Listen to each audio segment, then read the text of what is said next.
Hey, what's going on, everybody? How's everybody doing?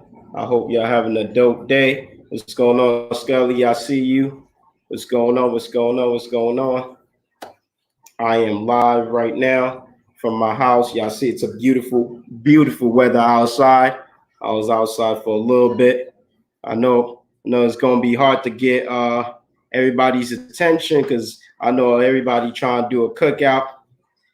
They definitely people got cookouts going on. I don't know what else y'all got going on. Talk to me. Talk to me. Who's on right now? I see you, Isis. What's going on, sis? How you doing? I hope your day is going good. Can't wait to have my guest come on. She says she'll be on in a little bit. For those that may not or wasn't with us as of the last show, I had the privilege of having a young lady by the name of Felynz. Definitely come through, join us, and she shared one of her poems called "Dear to Love." So shout out to everybody that's definitely staying at home, that's enjoying Memorial Day with their family. My family did taking a little nap right now. I definitely have to keep up with this whole commitment situation. Um, so shout out to everybody that's logging on right now. I see you guys. I see you guys. Thank you for coming on. How you guys spending Memorial Day? Talk to me. I want to know, how's your Memorial Day going? What do you guys have planned? What are you doing? Who got what is it? Who got? I know some people are definitely doing some cookouts. I'm not going to nobody's cookout. Thank you for everybody for all the invitation and all that good stuff. But I'm staying right here.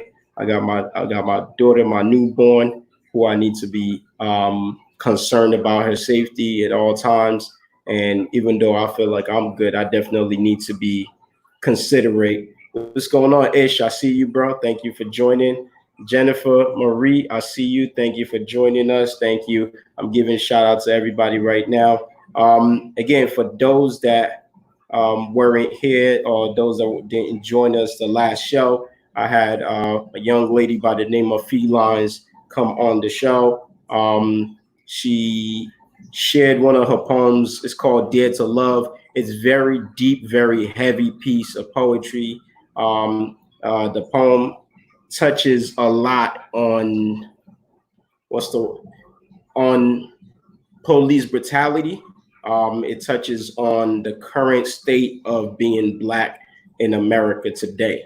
So I'm glad. I mean, we started the conversation, but it was so heavy, and the lyrics was it was so much packed into it that we had to do a part two. What's going on, Darren? Block Rider, I see you, bro. What's going on, Taya? I see you guys jumping on. Thank you for joining us. Thank you for joining us. Um, talk to me, people. Talk to me. I see the hearts. Appreciate the love. Tell me how your day's going. What are you guys doing for Memorial Day? How you trying to adjust and celebrate Memorial Day with this Corona situation? I know a lot of people stepping out in the parks. I actually just watched a live that was done by the mayor of Newark that was reiterating the importance of being safe when y'all step out there. So hopefully, when y'all go out, I understand you guys tired of being at home. When you step out the house, still please be safe.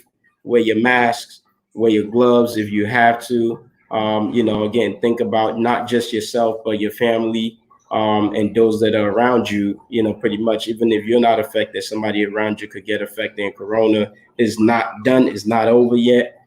So let's not act like it is. Um, so again, we are here. This is Into the Lyrics. Into the Lyrics. I'd like to welcome you. For those that don't know me, my name is God Sent. I am many things. I do many things, and this is one of them. Into the Lyrics is an event, a show. Well, I don't even know if to call it a show. Really, it's an interview whereby we get to sit down and talk to some of your favorite artists. Maybe it's an artist that you've never heard before, but I have the privilege of having access to so many dope artists, So we bring this artist on the show, and they get to not just share or perform their poetry or their song with you guys, but we also get to sit down and discuss what the story behind the poetry, the story behind their song.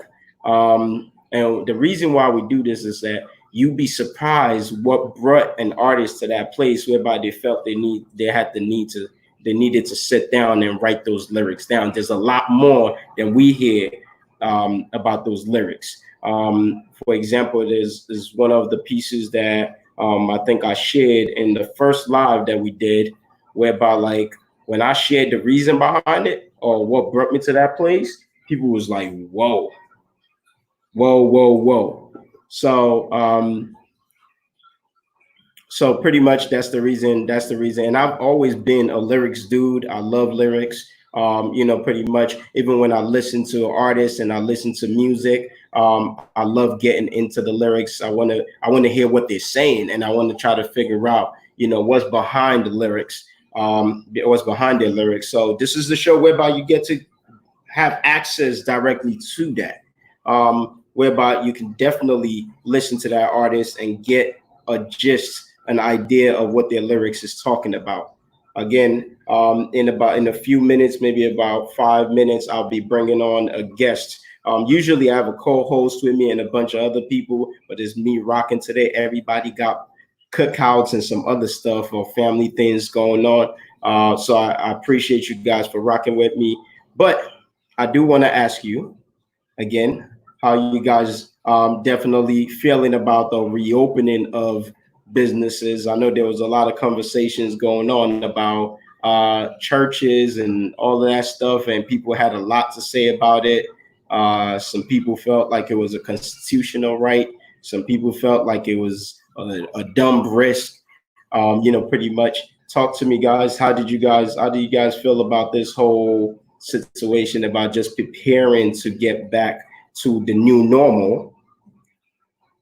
So talk to me, whoever's in here right now. I see Doug in here. I see Christina. I see Pastor Westbrook. I see Jennifer Marie. I see all you guys in here.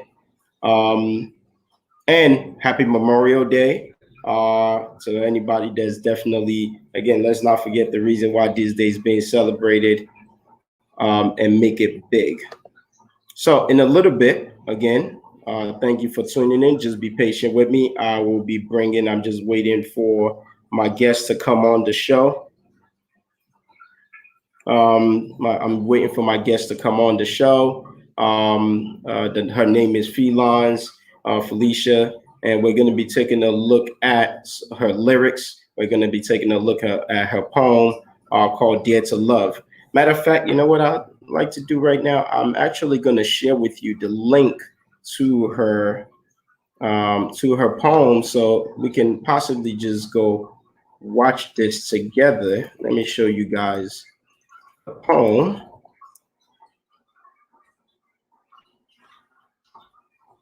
While we wait for the artist to come on.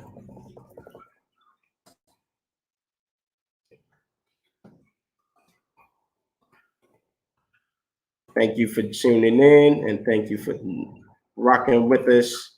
So let's put a pause to this. All right, so right now I'm actually gonna put the poem up on the screen so you guys could see it. And then hopefully by the time it's done, we'll be able to bring Felicia on and have this conversation.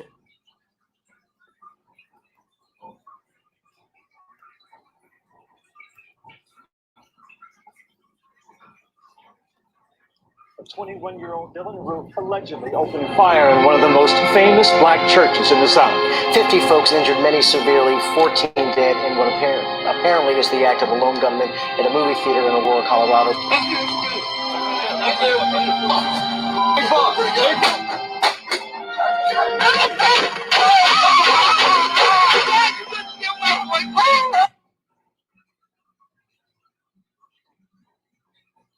So tell me, where are we safe?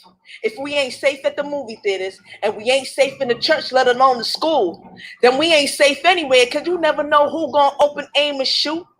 Could be the next Timothy McVeigh, James Holmes, Dylan Roof, Omar Mateen, Stephen Paddock, Adam Lanza, or Nicholas Cruz. See, we could protest, we could riot about ending gun violence. I don't see no silver lining, because not much has changed between now and 50 years ago, because why is it we're still fighting the same battle Martin was fighting? Racism seems to be an ongoing crisis, but how can we fix it when we're supposed to stand united? A house against itself cannot stand. It will surely fall, build the walls that divide us.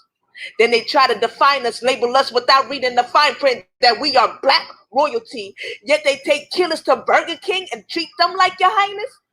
And it's crazy, they can leave the scene without even dying, but if we're driving while black and get pulled over for a taillight, we're the ones shot and murdered just for reaching for our license. Then they swear up and down that we weren't abiding or being compliant, like that justifies it.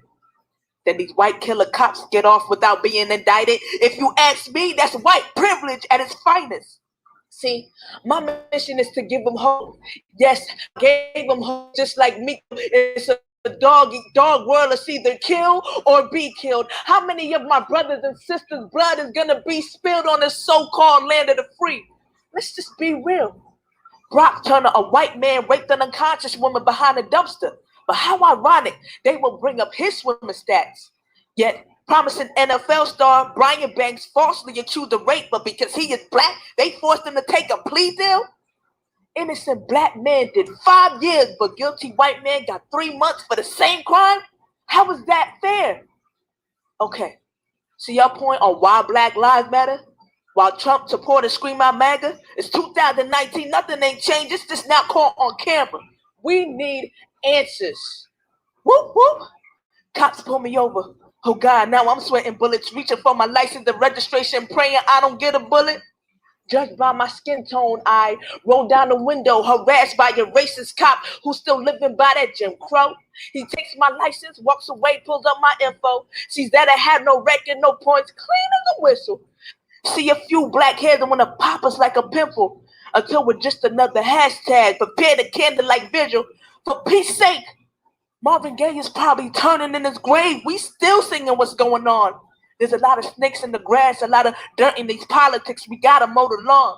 Since Trump ran for office, his presence exposed them all, like Dog Park Debbie or Barbecue Becky or disgraceful actress Roseanne Barr.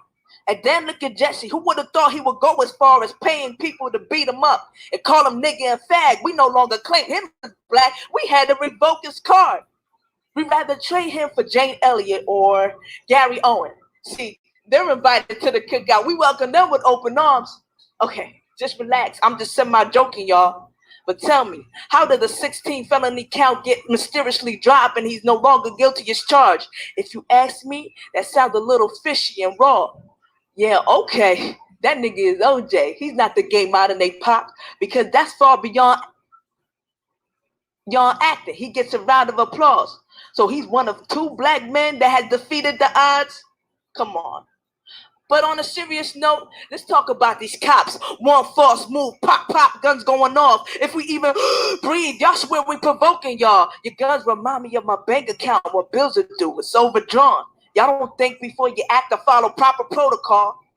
I'm confused. So y'all can break the rules and then expect us to uphold the law? Well, that's the justice system for you. That's how you know it's flawed. Look at Alton Sterling. Someone called saying that they felt threatened, that the man at the mini mart selling CDs had a concealed weapon. Cops rolled up, ain't asked no questions, and within 2 seconds, had him on the ground, pinned down like a bowling ball.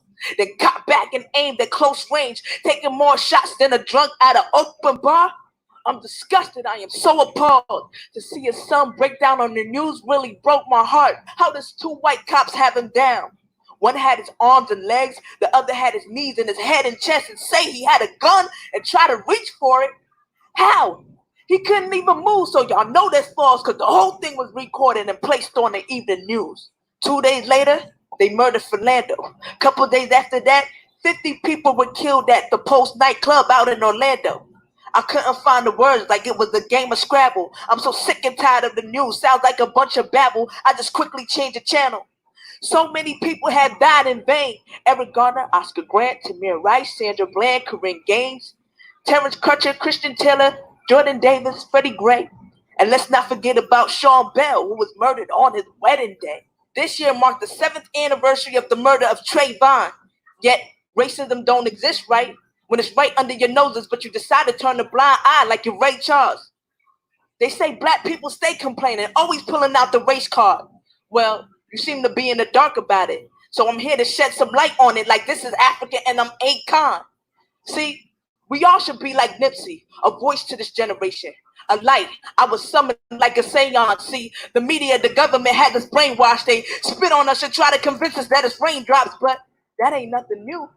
That's just America's true colors, like a box of crayons. See, racism is like a game of village. The cue ball, which is white, objective is to take out the colors, the solids and stripes. Because being black, they are either threatened by our future or they see no future in us, not realizing we are the magic 8-ball. Donald Trump ain't nothing but a modern day Adolf Hitler, a trust fund kid that made off like Bernard. It's been 3 years and I still can't believe he's the president. Because anytime he talks, I'll be like, please shut the heck up. You good for nothing, jerk off. You ain't there with your looking like things underneath your balls and place them on top of your head to hide the fact that you're bald. Whew. Let me calm down. But one fist in the air to all my people that are fed up. It could have been our names written in the obituary section of the Star Ledger. They just want us dead, carried off by pallbearers, or serving time like liquor behind bars, like a bartender. And then they wonder why black folks mad. It's because the more this crap happens, the more anger in our hearts fester. They justify the murders by looking up all records, digging up dirt like a pirate that found long lost treasure. But why dig so deep into the past, but don't ever talk about our efforts or strides to get better? Instead, you bring to light our wrongs or broadcast our failures. Then it makes front page and headlines across the cable news network. So they can kill us, and that's the way we're remembered? So y'all point out the fact that we're criminals, but y'all ain't how. When the whole thing was caught on video, don't act like y'all saints now. Where's the justice when my people are being brutally murdered? What is the verdict? Paid leave? A few months of community service? The problem is, when there is black on black crime, there's justice involved. But if a police killed a black man, ain't no justice at all. They still go on charge using that same old BS excuses like, I fear for my life, man. I thought they were armed. How do you place those mentally unstable racist cops back on the job when their job is to serve and protect? Instead, see us as threats. So if we need help, then who do we call? Ghostbusters? See, your badges need to be turned in and uniform need to be hung up like we do when telemarketers call from an unknown number. See, I can talk about this all day, but at the end of the day, if we truly want change, we can't stay bitter. So where do we begin? According to scriptures, it says hate stirs up strife, but love covers up a multitude of sins. We know prayer changes things, so we should look to him. Don't worry about justice. They have their day coming. God said vengeance is his, and as long as there's sin, racism falls under the umbrella of hate. See, our job is to pray and let love be displayed. They could call us nigga because our skin different. They could pull the trigger. I have a purpose and my mission won't be hindered. If God be for us, then who could be against us? We serve a God that's bigger. Just remember, as much as we hate to admit it, cops are people too. See, we all are sinners that are in need of forgiveness. So today, I challenge you to this. Do you dare to love? And I'm not stating the obvious because it's easy to love those that love you back. But what about those that hate and cringe at the sight that you're black? Do you dare to love? Woo! Do you dare to love? Let's stop this right now. Wow. And we have with us Miss Felicia Felynz. I think your mic is still muted. Yeah, they can't hear you. Talk to the people. Can you hear me? Yep, we can hear you now. What's up, going on, sis? Nothing much. Just running around with the kids, but I'm here now.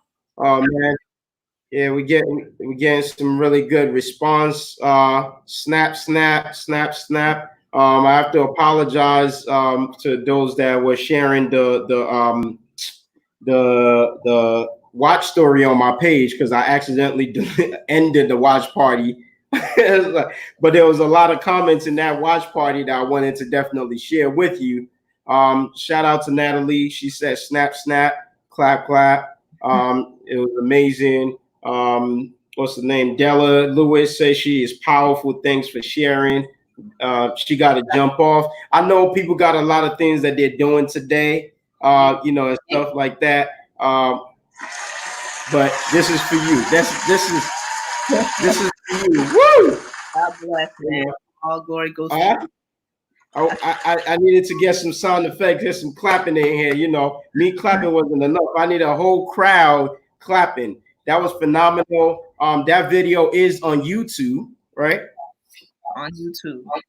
Yep. So definitely, please, if you missed the video, if you're just joining us, go find a video on YouTube. It's called "Dare to Love" by Felynz.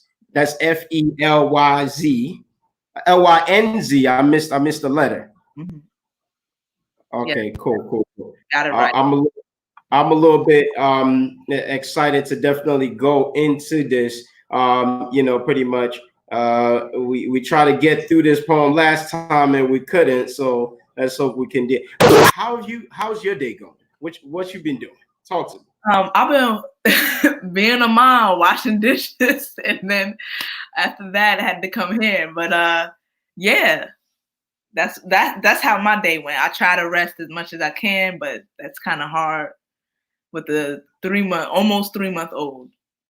So yeah. I can imagine, and you have another one as well, right? That's older. I got the one that's almost 2, and then one that's almost 3 months old. So yeah. Oh man, I trust me. I can imagine. We had the same number. Except my other one is an 8-year-old. And if she not acting right, little tap go set that in order. Right. What'd you say? I said we gotta get them right. Oh yeah. And Jen is turning 1 this coming Saturday, actually. Oh, she's gonna be 1. My baby girl is gonna be 1. So shout out to that. I'm pretty excited. It's unfortunate that, well, I wouldn't say it's unfortunate. Either ways, we're gonna spend the time and enjoy it with family. So we're looking forward to that. So again, thank you for definitely accepting to come here and be vulnerable and share with us not just your work, because many artists get to perform. We love to perform, but it's a whole different topic when they're talking about, now let's talk about what brought you to this place, the emotions, sometimes, and bring you back to that place whereby you start reliving those emotions that you were going through. Pretty much when you were working and writing that piece and stuff. So it could get really emotional, challenging, etc. just to do this. So I appreciate you for accepting this. Let's get right into the lyrics, Let's get right into the lyrics. Before we go in there, anything you definitely just want to say? I know it's been a long day. You just like. In regards to the lyrics or just generally, Yeah. Well, I would like to say, thank you to those that are tuning in. You taking the time out today. I mean, we don't have much, nowhere to go. I mean, but at the same time, you didn't have to be here, so you took the time out to be here. So I'd like to thank you for that, and just shout out to Gina King Wilkins again and Evan Spalding for shooting the video. My first video ever, and he definitely took me under his wings and helped me out to get that message out there. Yeah. And shout out to I saw in the video the Cry Out Cave is one of the locations. Shout out to the Cry Out. Thank you for letting us use your location. Oh man, I gotta big ups the location. That's like the 4th or the 5th video that's being shot at the cave. So that's a big ups right there. That's love right there. You know, we work with a lot of artists, and I love the fact that so many artists find our venue, our stage, as one of the most perfect place for them to definitely shoot their video, including yourself as well. So yes, again, thank you. Thank you for giving us that freedom, for real. And man, just doing my part. We all doing our part, you know. Without further ado, let's not delay this any longer because we definitely have some lyrics to definitely get through, right? Yeah. So let me bring the lyrics up on the screen so people. I love to have people read along with us, be able to see what it is that we are doing. Oh, hold up. Okay. Apparently, I didn't open the lyrics. Oh, it's okay. Take your time. All right, guys, just bear with us. I'm just getting the lyrics. Okay, there we go. All right, you guys should be seeing it on the screen in a little bit. Now, we did cover this before. So, you know, what I'm probably going to do is for those that are just joining us for the first time, I'm probably just going to browse through the beginning of the lyrics because we discussed it. We'll kind of summarize it a little bit just in case this is your first time joining us. Again, this is the part 2 of this that we are having. You know, I know some of you guys were with us last time when we couldn't get through this. It says, so tell me, where are we safe? If we ain't safe at the movie theater and we ain't safe in a church, let alone the schools, then we ain't safe anywhere. Because you never know who's going to open, aim, and shoot. Could be the next Timothy McVeigh, James Holmes, Dylan Roof, Omar Martin, Stephen Paddock, Adam Lanza, or Nicholas Cruz. We can protest, we can riot about ending gun violence. They ain't listening, though. They quiet. That was one of the parts that we actually discussed about that line right there. They ain't listening, though. They quiet. Again, if you're watching this, you want to say something, Felicia? No, go ahead. I just was okay. Cool. I don't see no silver lining because not much has changed between now and 50 years ago. Because why is it that we're still fighting the same battle Martin was fighting? Racism seems to be an ongoing crisis, but how can we fix it when we're supposed to stand united? Right?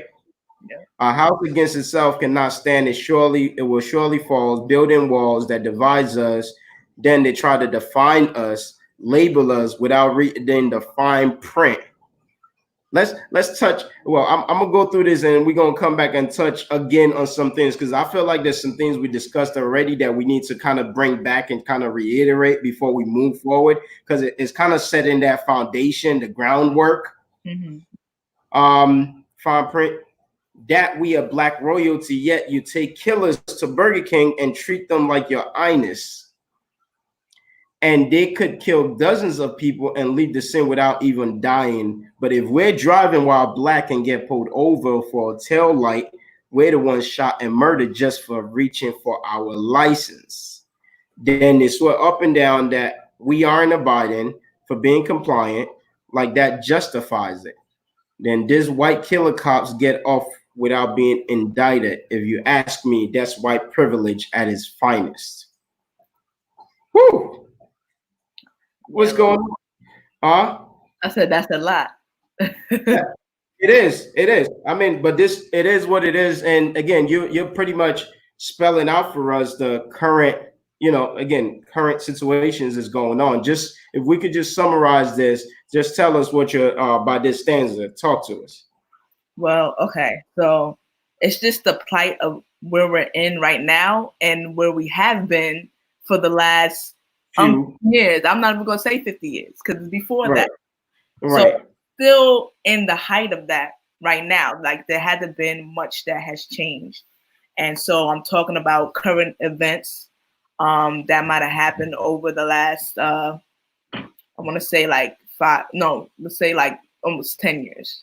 right? So talk about Timothy McVeigh, all the killers that go into schools, churches, and all of that, how they get out alive, and we probably don't do a thing, and we still get shot dead. Then you have, I know you wanted to reiterate or revisit the line where it says, where it talks about fine print. They label us without reading the fine print. Last week I said, basically, I'm gonna go from what you said. Basically, they judge a book by its cover. And but you don't know me. Exactly. Judge a book by its cover, and sometimes we can be in a suit and tie and dress and still wind up dead. But they judge us by the color, the cover of our skin, and then they don't get to know us. Vice versa. You were talking about how vice versa, we need to get to know one another. And that's what the fine print is. And I also was saying that we also have to know who we are. Well, so that's what I was talking about. Then we went into that we are Black royalty, yet they take killers to Burger King and treat them like your highness. So we talked about how that was an interesting story that I don't even know if everybody were paying attention or following.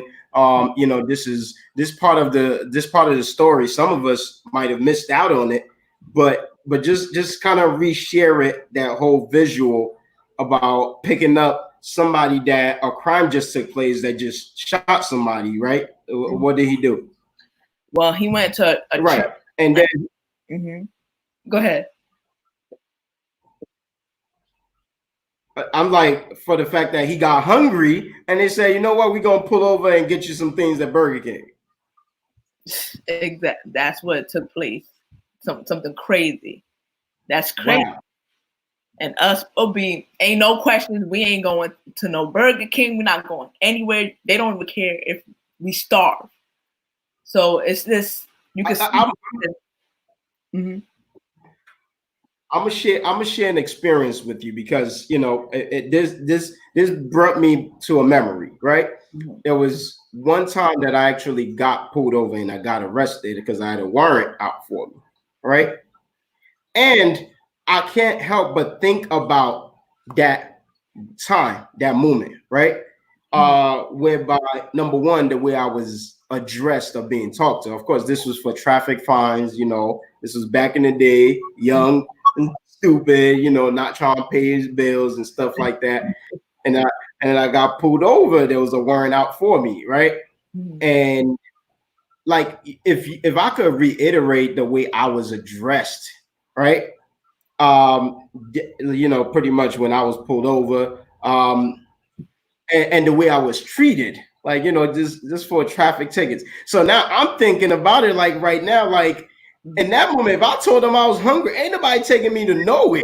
No. Talk about, like, pretty much.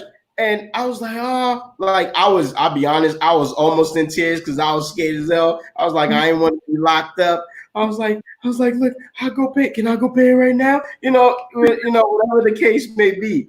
And I remember the female officer talking about, you better toughen up, like, pretty much like, hey, look, we just gonna go book you and it's up to you from there.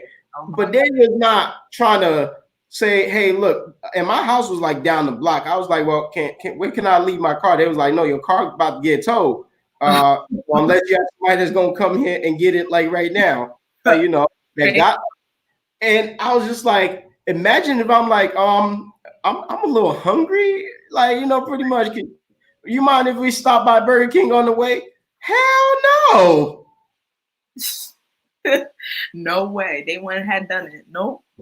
Not at all. So I can't imagine the kind of treatment. Mind you, this dude just shot somebody. Right.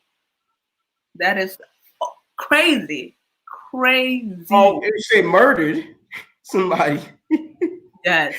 And now he's hungry, and he said, you know what? So that's kind of like giving like, that's like rewarding him. Like, you know, pretty much like it was like we picked him up and we gonna drop, you know, you hungry, we got you. Thank you for taking out another one of them for us.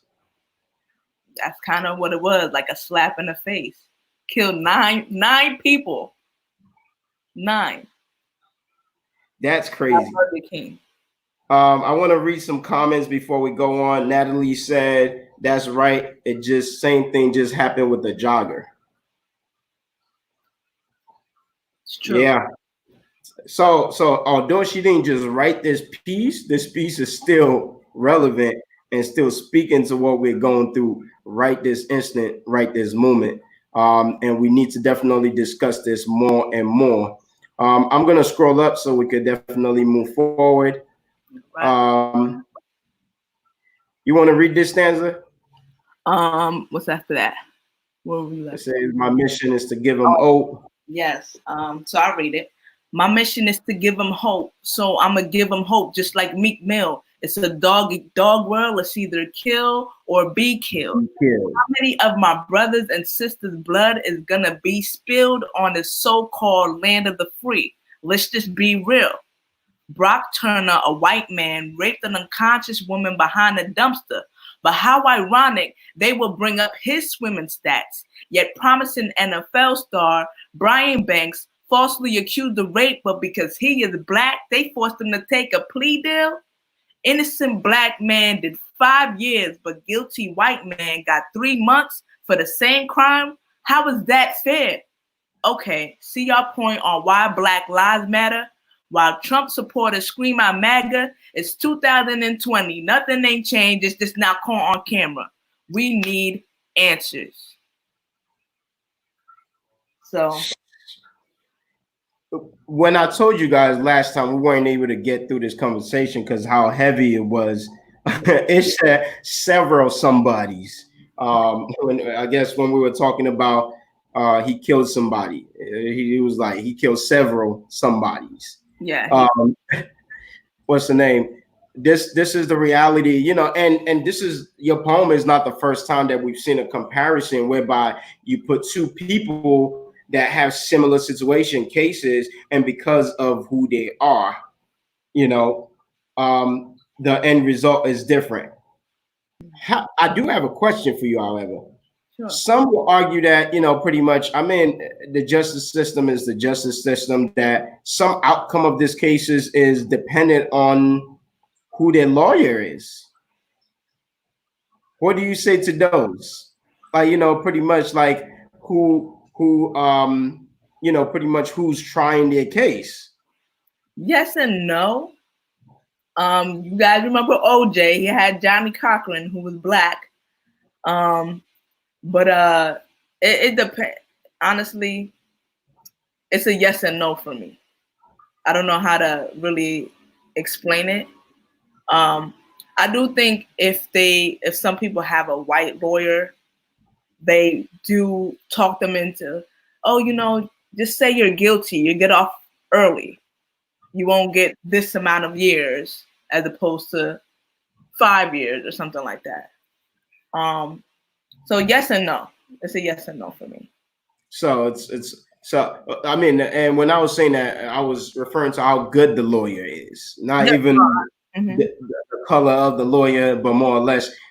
I don't know if that is it plays a role, but then that will go back down to, you know, I would argue with the whole how the system is already set, you know, because if you put black man there, 9 times out of 10, he can't afford a certain level of lawyer, like, you know, that might be, so it's already set up for failure, as opposed to somebody that got lawyers like Donald Trump does, like, you know, pretty much who can avoid paying taxes for years because they got lawyers that know how to cheat the system, that knows how to work around stuff and stuff like that. Right. So, you know, I still, even for those that argue like that say, you know, it's a matter of who, you know, how good your representative is or your lawyer is, I would say like the system is already set for you to not even have your best opportunity, even when it comes to certain cases and things of that nature. Right. I mean,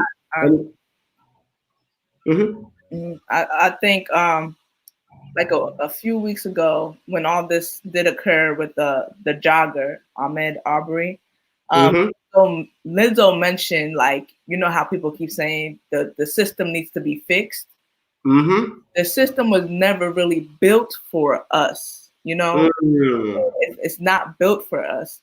What it needs to be dismantled completely, because it wasn't really built for us. Just like you said, you have to have a certain level of money to get the best lawyers. And so, yeah, I think that definitely is a factor. I don't think the system, it wasn't built for us. Just like it wasn't built to give us the best opportunity. No, pretty much. It was the best option. Even with the health system, you know, what's going on today with the coronavirus, because we don't have the best insurance. That's part of the reason why we're the main ones dying. Yeah.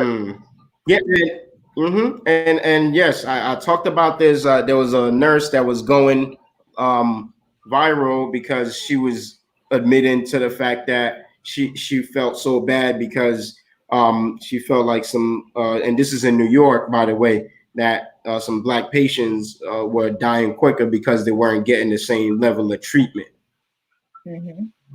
Crazy. Yeah. Crazy on all fronts. Again, this is a conversation, and I'm gonna continue reading. It says, "Whoop whoop!" Cop pulls me over. Oh God, now I'm sweating bullets. Reaching for my license and registration, praying I won't get a bullet. Judged by my skin tone, I roll down the window, harassed by a racist cop who's still living by that Jim Crow. It takes my license, walks away, pulls up my info, sees that I have no record, no points, clean as a whistle. See a few black heads and want to pop us like a pimple. Until with just another hashtag, prepare the candlelight vigil.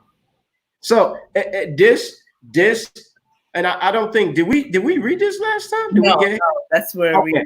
Okay, so literally like this is what many of us go through. Like I don't even start feeling like this when I get pulled over. I start feeling like this when I see a cop in the area. Yes. Yeah. Like I feel the need to I feel the need. It's so bad to the point that I feel the need to adjust myself completely just based on once it's oh God, my seatbelt. Okay, we good. Well, right. I actually used to make these jokes whenever I have people with me in a car. Shout out to my boy AJ Asax. Whenever like there's been times where I had like a full of people, like, and we all dudes, like, you know, pretty much. I'd be like, everybody act white.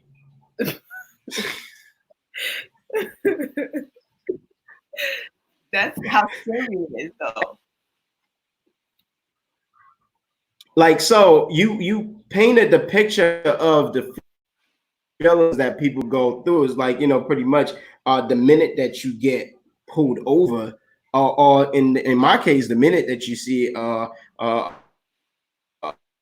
police officer in the area, even if everything is people that ended up getting, you know, shot, whatever, didn't wake up that morning thinking that, oh, I'm gonna get pulled over tonight, you know, or even when they got pulled over, they didn't think that's what was gonna be the end of their life. Right. You know, if for a busted tail light, nobody thinks they're gonna lose their life for a busted tail light. Not at all. So it's crazy. Or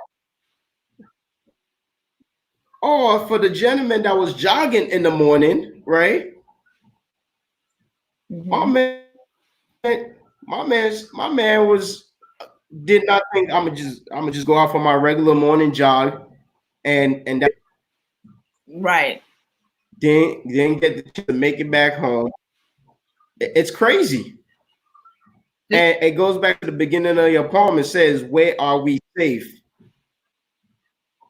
Where are we safe? Like we're not even safe in their hands. They're supposed to be the people that protect us.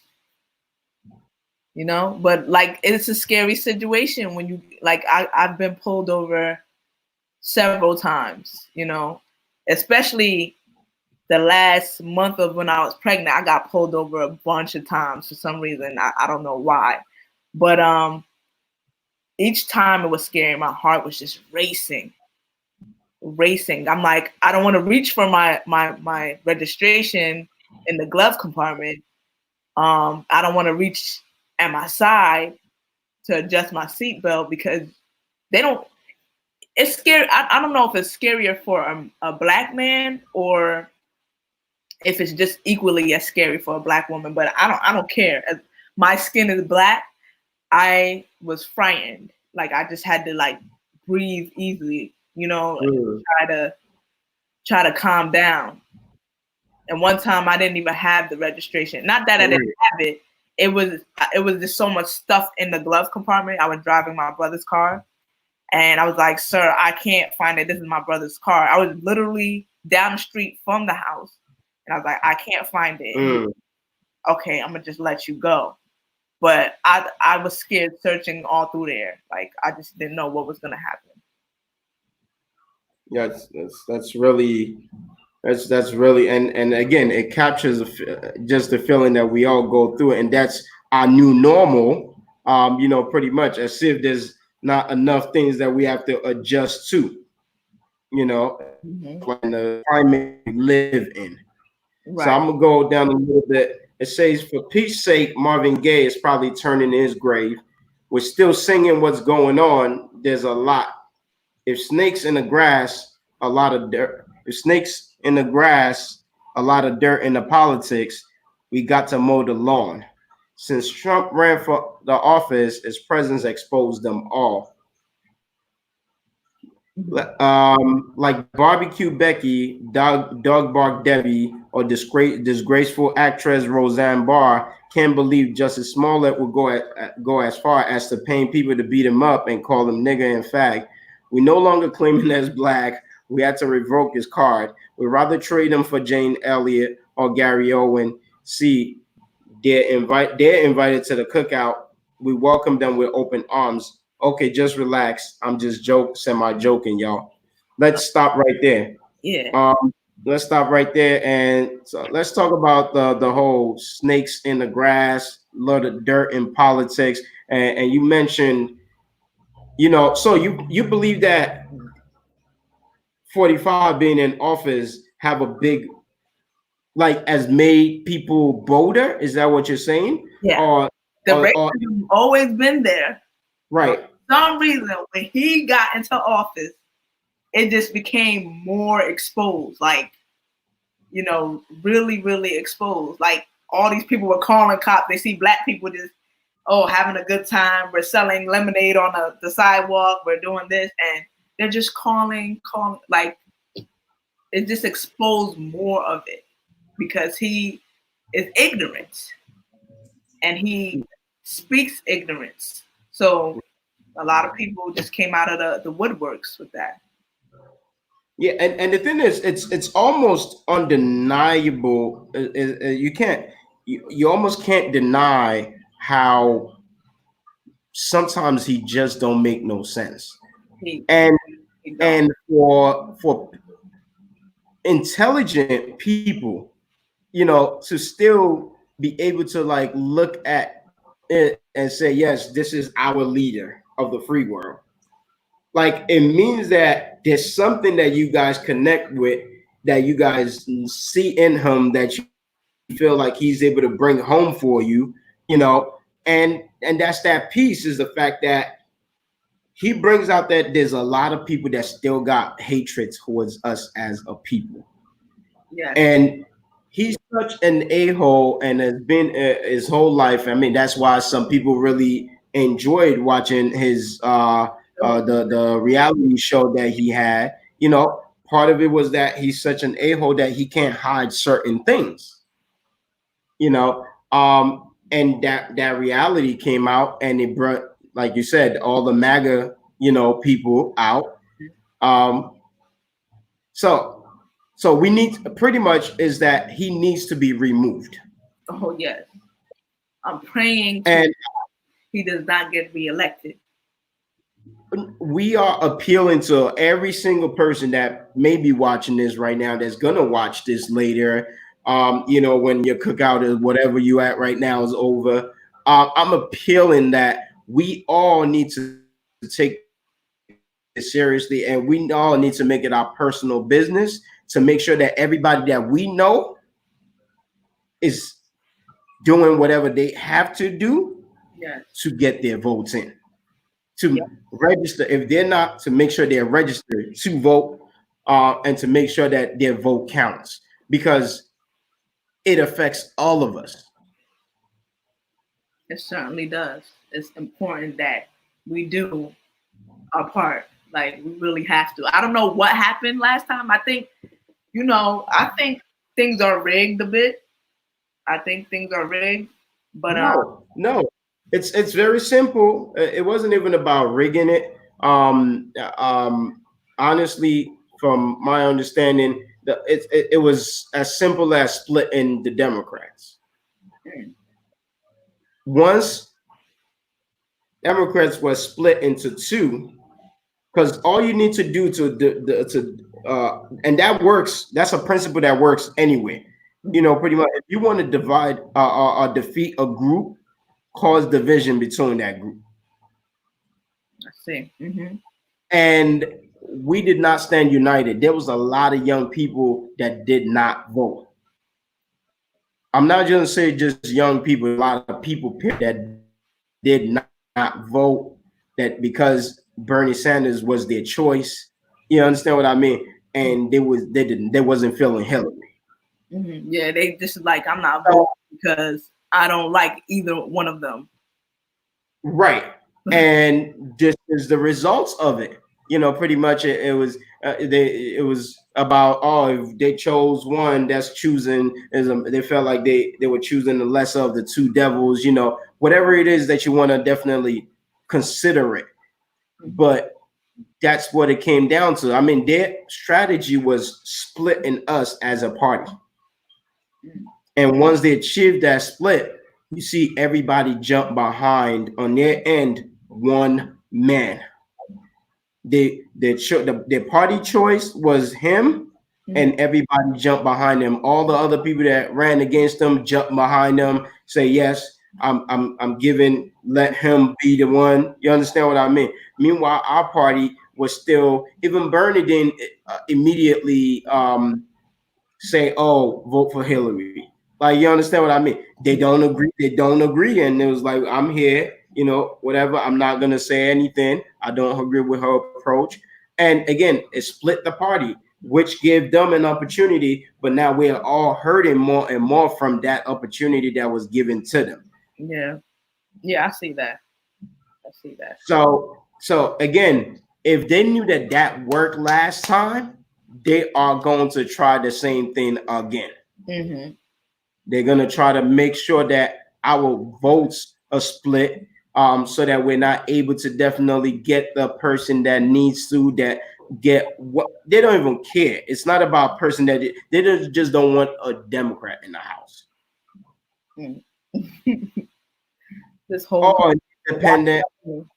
I said that's what I mean by there's dirt, in the politics. Of course. Look at all the nonsense that was going on with the whole impeachment and everything like that. This man got impeached, but they can't complete the impeachment because people are the ones that are going to sit down and in the court and make the final decision. It's a lot.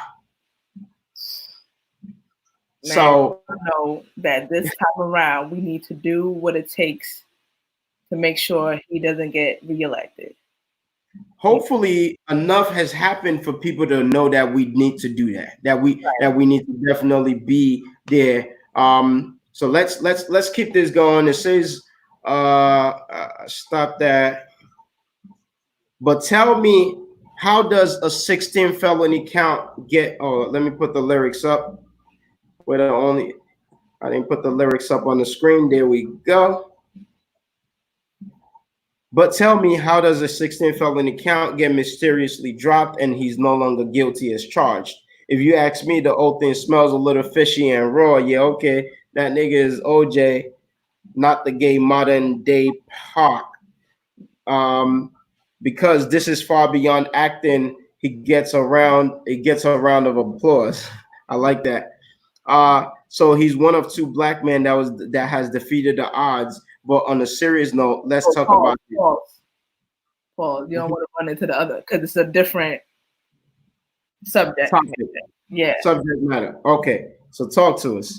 Okay. So that was the whole Jussie Smollett thing. Because why I put that in there is because there's certain black people that have a platform and they kind of ruin it by doing stupid stuff. Right. Just like Jussie Smollett, he lied, you know, he lied. You should have seen the amount of videos that people were like, man, we got to support our brother. A bunch of celebrities were supporting him. Right. And then he goes and do that. And it's like, oh, you just had to mess it up for us, huh? So right. I just inserted that in there for that reason, that there are certain black people that kind of just, you know, kind of make us, I don't know how to put it. I guess make us look a certain way. I mean, all because of money. Yeah. Let's not even, that's a whole nother topic. Like all because of money. And it wasn't like he wasn't getting money. It was just his hunger for more. Right. Which is almost sad. And, you know, since then, I don't think I've seen him in anything. No, it randomly disappeared. It's like, okay, what happened? Yeah, because all of that. That's a career down. Like, that's a big career hack. Like, you know, pretty much. Because not only did you affect your career, it affected the show that he was on. Mm-hmm. Yeah, it affected the views from the show. I believe they had to do the final season after that whole incident for that show. I think it ended already, like maybe like last. Yeah. I don't even watch the show, to be honest, but I know it recently ended. Yeah, so it's crazy. It's crazy. We're gonna keep this going. We're gonna keep this going. Thank you for everybody that's viewing, that's sticking with us. He said, so he's one. But on a serious note. Okay, but on a serious note, let's talk about this cop. One false move, pop, guns going off. If we even breathe, y'all swear we provoking y'all. Mm-hmm. So what can we do? And this is I see a lot of videos going around about how our black men should conduct themselves during when they get pulled over. Black men, black women, black people, you know, and stuff like that. And I really don't think that some things might make things a little bit easier. Pretty much most of those videos, the way I look at it, are literally saying just be there. Like, just act like you don't got no rights. Right. Like, you got to be like, yes, sir, which is kind of exactly. I feel like that's what they want. Mm-hmm. That's what. Give your license registered? Yes, sir. Don't ask no questions. Don't, you know, pretty much, why am I being pulled over? They don't want you to talk back. Don't say nothing and stuff like that. And you know, many of those videos say, look, it's about getting home to your family. And here's the tough part. I told somebody this, and we almost like. I understand the importance. I'm a family man of getting home to your family. Mm-hmm. But we have to take a stand with every opportunity that we do get, because that's like giving in. Imagine if everybody just say yes, sir, just to get home to their family. This will, if anything, it will give them a reason to continue doing this. Mm-hmm. But even when we do, yes, sir, we still wind up dead. Somehow. Right. It don't even matter. It don't matter. It does not matter. Okay, yes, sir, all day. So, so it's not like you said. It goes back to how the Constitution, everything is not built for us. Exactly. And that's where this it says your guns remind me of my bank account when bills are due. It's overdrawn. That is a dope line right there. That is a slick, very slick line. What's going on, Cornella? I see you joining us. Your guns remind me of my bank account when bills are due. It's overdrawn. Yeah. The reason why we need to support the artist, okay? It's a great place for you to put your cash app. Let's throw that cash app out there because you know. Oh, you want me to do that now? Cause We can't be having your account overdrawn when bills are due. It's $ obey thy will. That's my music group name. Obey thy will. OBEYTHYWILL. If you want to help a sister out, you know. Yeah. I mean that's a dope line, but it's also a real line. You understand what I mean? It's really, you really put it up there. There you go. Right at the bottom. Well, yes. It says y'all don't think before you act or follow proper protocol. I'm confused, so y'all could break the rules and then expect us to uphold the law. Well, that's the justice system for you. That's how you know it's false. It's like photography. They shoot us, then try to frame us, yet want us out the pic like a random person that photobombed. Woo! Ooh, wow. They don't follow the proper protocols. They don't ask any questions. They just want to attack. Especially if they feel disrespected. They don't follow their own rules. So it's like, wow. Okay, then you want us to follow them when you can't follow them yourselves? Just those bars, period, that you just dropped. It said, let me say it again. I'm so confused. So y'all break the rules and then expect us to uphold the law. Well, then that's justice for you. That's how you know it's false. It's like photography. They shoot us, then try to frame us, yet want us out the pic like a random person that photobombed. Mm-hmm. Sorry to break the news, homie. This ain't Photoshop. Right. Look at Alton Sterling. Someone called saying that they felt threatened. Mm-hmm. That the man at the mini mart selling CDs had a concealed weapon. Cops rode up, ain't asked no questions. Then within 2 seconds, had him on the ground, pinned down like a bowling ball, then cocked back and aim at close range, taking more shots than a drunk at an open bar. Yes. I'm disgusted. I'm so appalled to see his son break down in the news. Really broke my heart. How does 2 white cubs have him down? One had his arms and legs, and the other had his knees and his head and chest. Say he had a gun and try to reach for it. How? He couldn't even move. So you know that's false because the whole thing was recorded and placed on the evening news. Okay. Yeah. It's and I know, you know, a lot of people are saying that they're tired of people recording, you know, situations instead of helping situations. Mm-hmm. But everybody recording is just as afraid of their life. That's true. Like, especially with they even know what's the outcome. They're just recording, not knowing that it will result in death. They're hoping that with them recording, that might help a little bit because that's what brought a couple of these things clarity. Right. Before all of this, you know, like I said in the beginning, I said pretty much nothing's new. It's just now recorded on camera. Right. You know what I mean? If we didn't have the camera, can you imagine how much more would be dead? Like, it's crazy.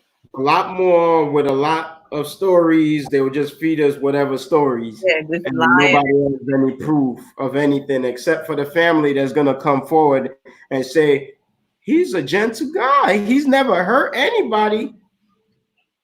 He's a loving man. That's all you're gonna hear for the family. The family story is not gonna line up, and we as consumers won't know what to believe.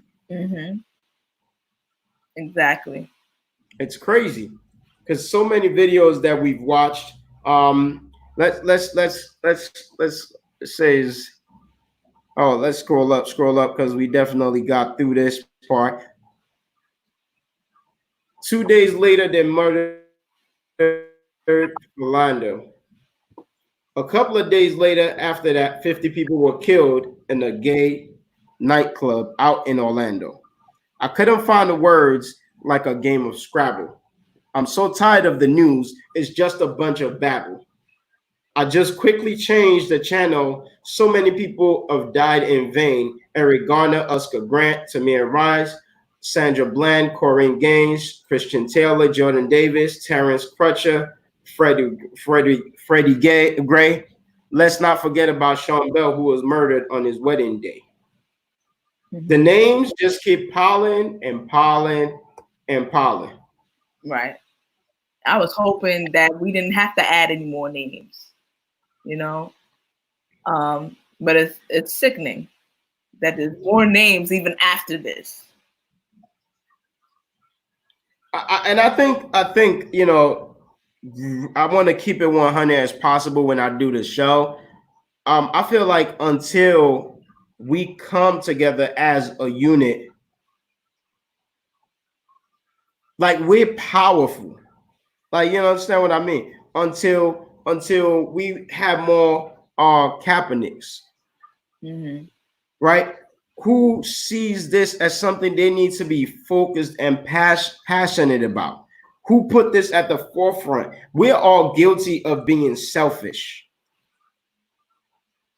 Like, even when it comes to the marches, you know, pretty much, there's a lot of people that don't partake. Even when it comes to the protest, there's a lot of people. Like, we literally, you know, I'm surprised that everybody complain about being home now, but we literally love to sit at home behind our laptop and become activists there. That's how a lot of people, that's how we show our activism nowadays. Like, because we don't think is that much of a problem anymore, or is not prioritized, or that issue is not as important as whatever else we got going on. Yeah. So all this things happening is that wake up call that needs to bring us back to like, yo, there's still a lot of issues that needs to be addressed. And shout out to all the organizations, people of Organization for Progress. You know, when I was in college, I didn't understand what they were or what they were doing and everything. I went to Essex County College. They used to be right outside there asking people to blow their horns, having the signs up, you know, pretty much. And you know, later on down the line, when I was able to meet the founder of that, I was very blessed, because these are the people that still fighting for us.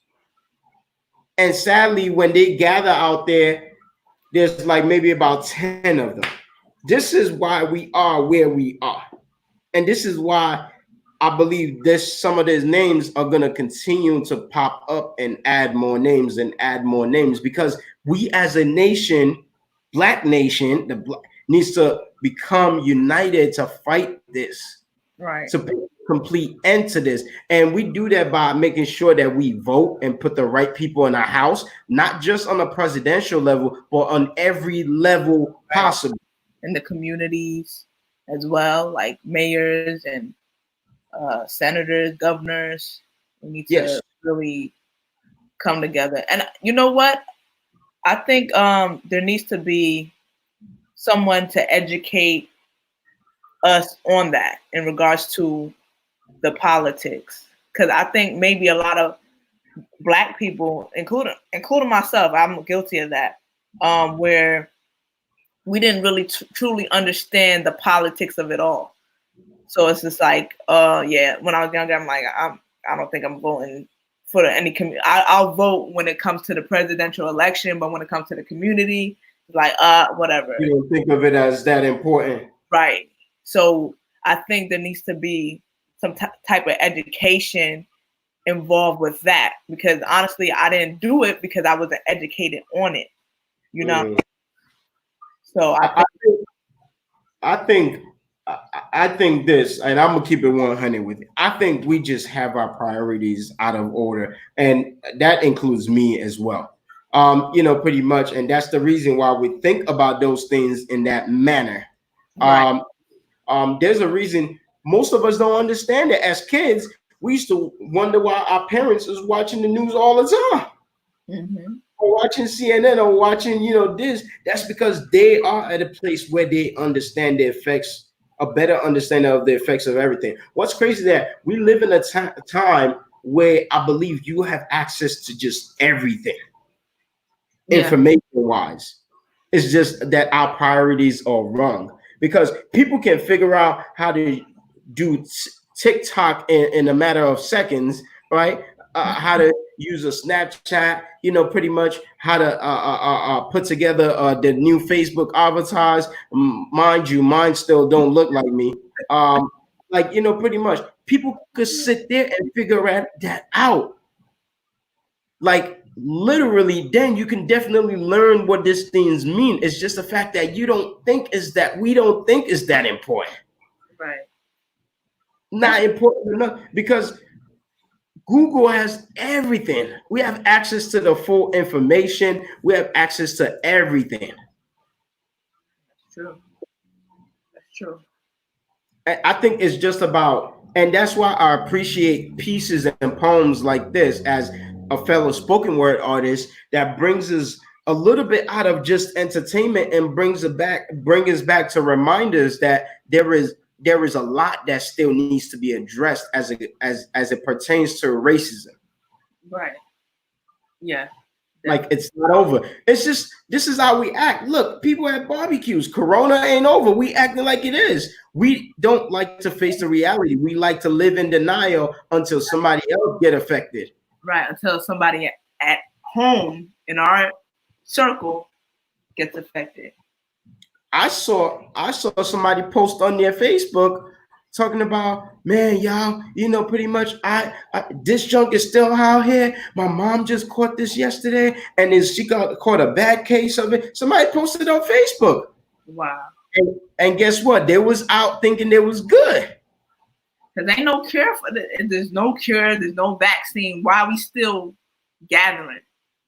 I don't even get why they even like loosening the curve or whatever they're doing. Well, I mean, in a sense, some parts of it I get, because at the same time, what if they never find a cure or vaccine till another 2 years? Are we going to stay home for another 2 years? Like, pretty much. I mean, I do believe that we have to start taking small little risks to kind of get back and then watch what happens.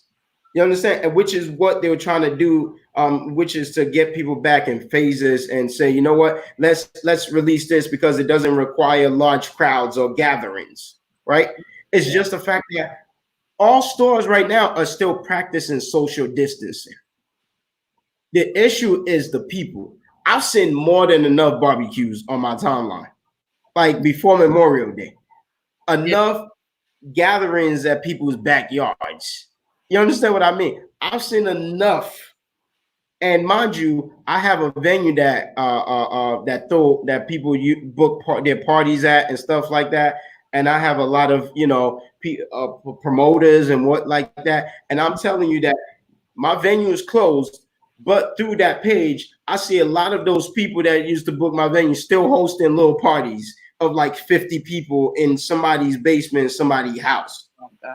Like I can't. That's too much. We gotta be smarter than that, man.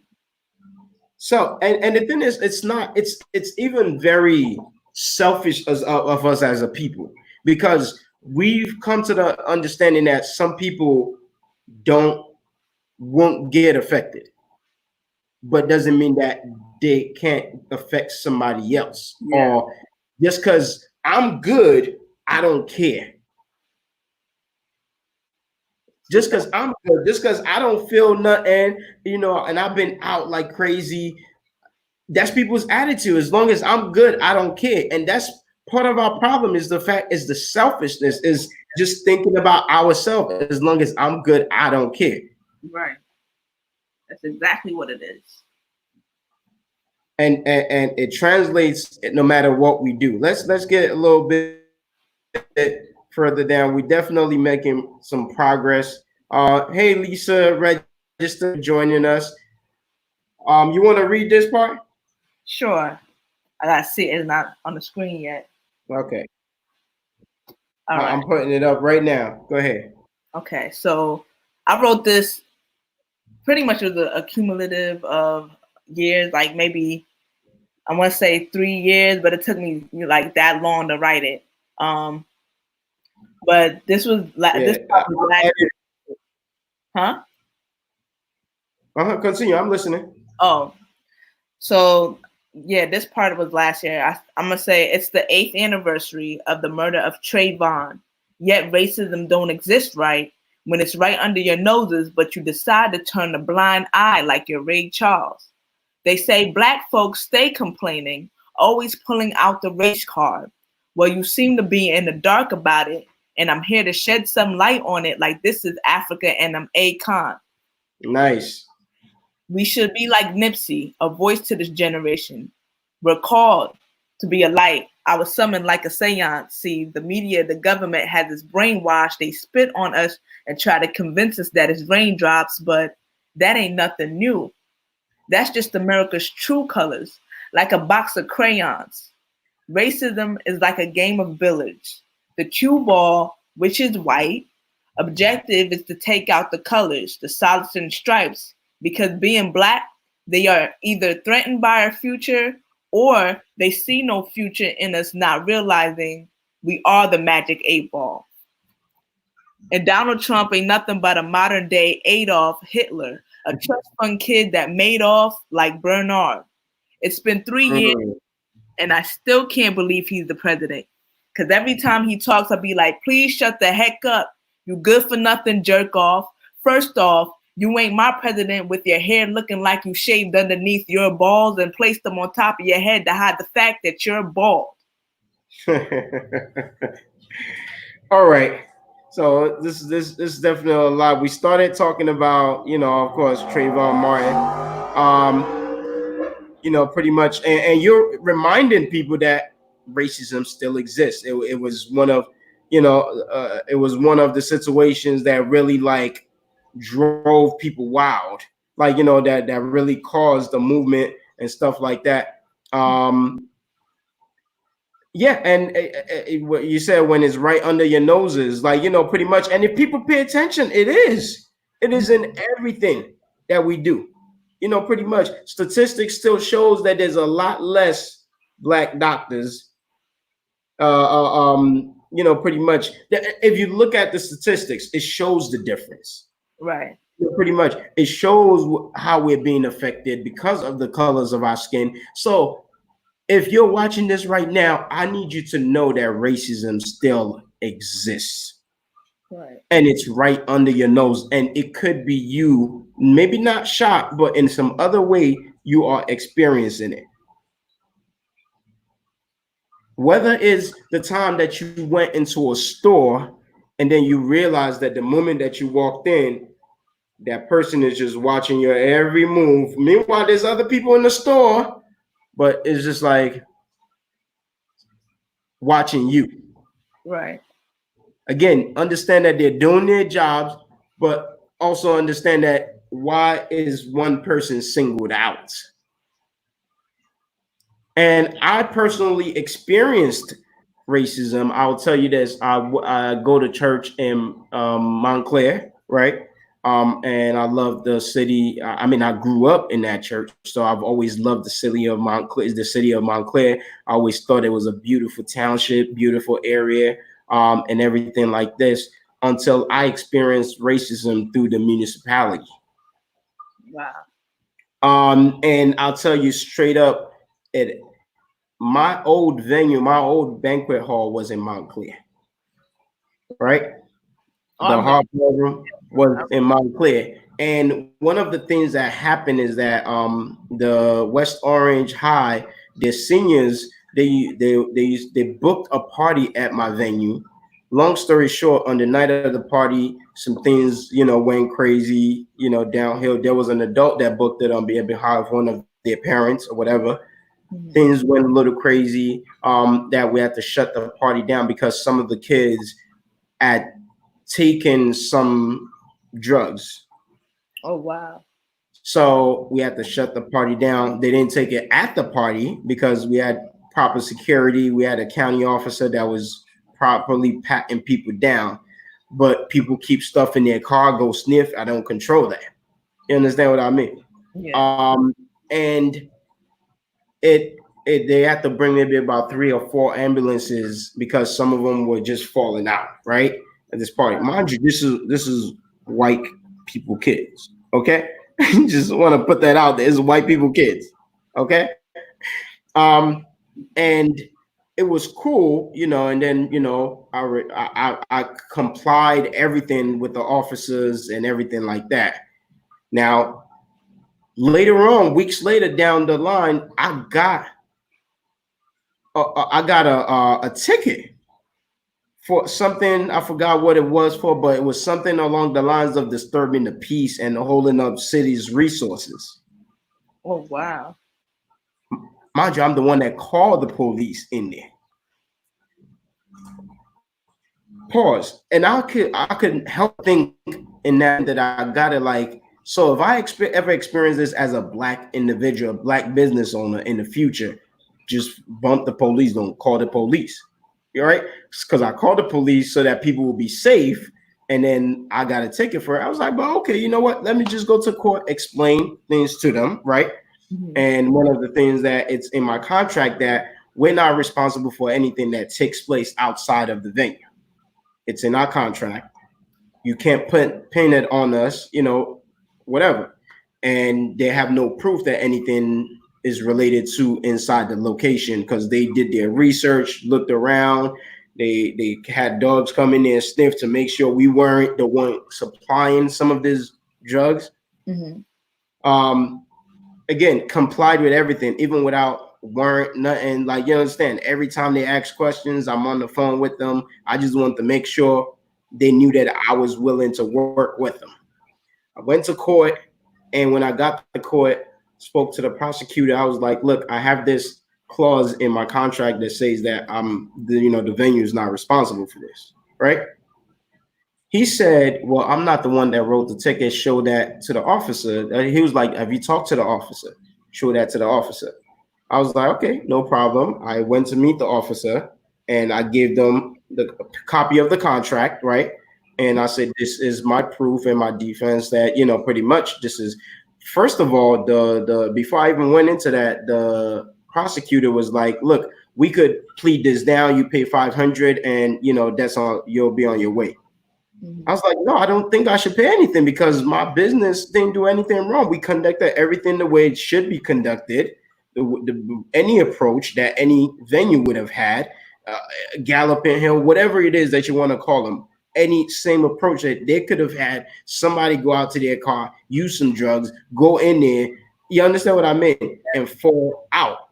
So, we did what we could.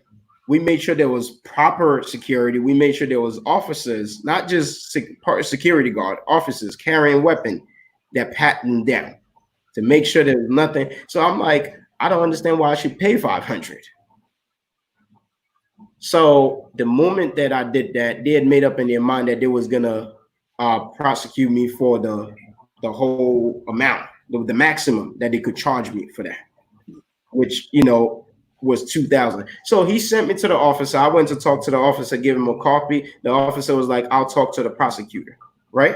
Mm-hmm. Now, I didn't hear nothing back. I didn't know what was going on. Next thing I knew, my case was being called. I'm like, okay, maybe they talked already. So they presented their case, and then I brought up my defense, and I was like, and the judge was like, but we can't take this into evidence. You're supposed to present any evidence that you have to the prosecutor?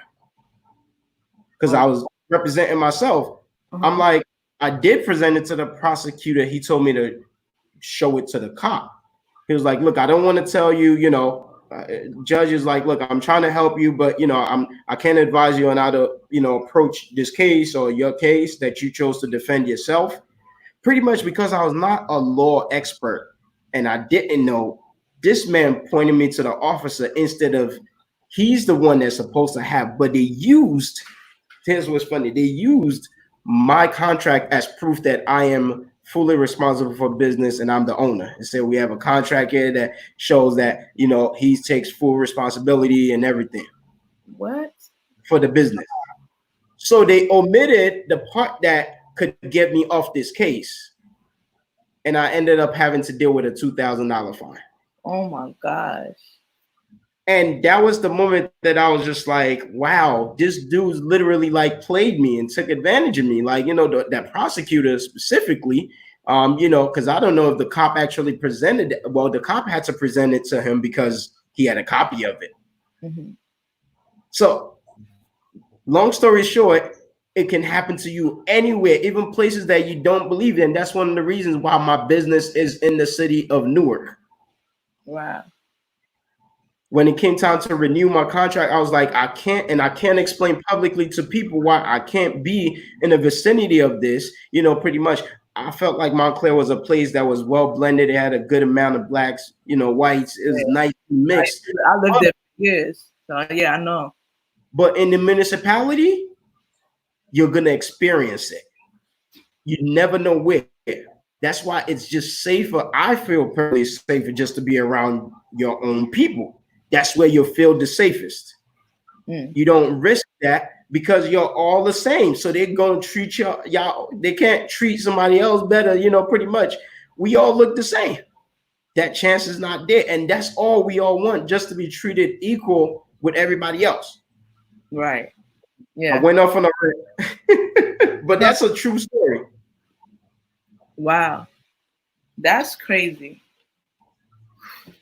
And you had to pay all of that. $2,000, yes. Mind you, the party cost me probably. I charged $1,200 for the party. Wow. So you just lost. I didn't even, right, a complete loss and an additional loss and everything. Wow. So that's just say again, it's still under your nose if you just look at it, look for it, pay more attention to your day-to-day, to what's going on. It's there. Mm-hmm. They say black folks, they complaining, always pulling out the race card. Well, you seem to be in the dark about it. I'm here to shed some light on it, like it's Africa and them Akon. Mm-hmm. That was a genius line. We should be like Nipsey, a voice to this generation. We're called to be a light. I was summoned like a seance. The media, the government has been brainwashed. They spit on us and try to convince us that it's raindrops. Woo! Bars. Bars. They spit on us and try to convince us that it's raindrops. That's literally what they're doing. Every time somebody rocks a MAGA hat, every time somebody says all lives matter, it is literally spitting on not just us, but everything that our ancestors fought for. Exactly. Stood for. Mm-hmm. But that ain't nothing new. America just showing its true colors like a box of crayons. Racism is like a game of billiards, the cue ball, which is white. Objective is to take out the colors. Wow. Solids and stones, because being black, they are either threatened by our future or they see no future in us and try to shake us up like a magic 8-ball. That's, and I feel like it all comes to that. I feel like they're just really threatened by us. Mm-hmm. That's what it is. You're threatened about how strong we are, how great we are. If there's one thing to be proud of, I don't think white folk could have witnessed or experienced what black people have experienced in America and still survive as a race. Like, look at this Memorial Day. We're still out here having cookouts and having a good time, and we're still thriving as a people. Yeah. regardless of what's going on. And you know what? It shows how dangerous we are, because even with all that we've gone through, we're still here. Still here. Yeah. That's all that is. We strong. I say, not even gonna talk about 45. You making me mention his name. I don't call his name at all. 45 ain't nothing but a modern Adolf. Well, you talking about him. We just gonna skip all that part. We already know how we feel. That's how we feel. So yeah. Yes, you took some shots. You took some shots. You know, that's what it is. Right. We're making progress. Says one fist in the air to all my people that are fed up. It could have been one of us, one of our names written in the obituary section of the Star Ledger. They just want us dead, carried off by pallbearers, or serving time like liquor behind bars like a bartender. Then they wonder why black folks mad. Is because the more this crap happens, is the more anger in our hearts fester. Oh, more anger in our hearts fester. They justify the murders by looking up our records, digging up dirt like a pirate that found long lost treasure. Let's stop right there.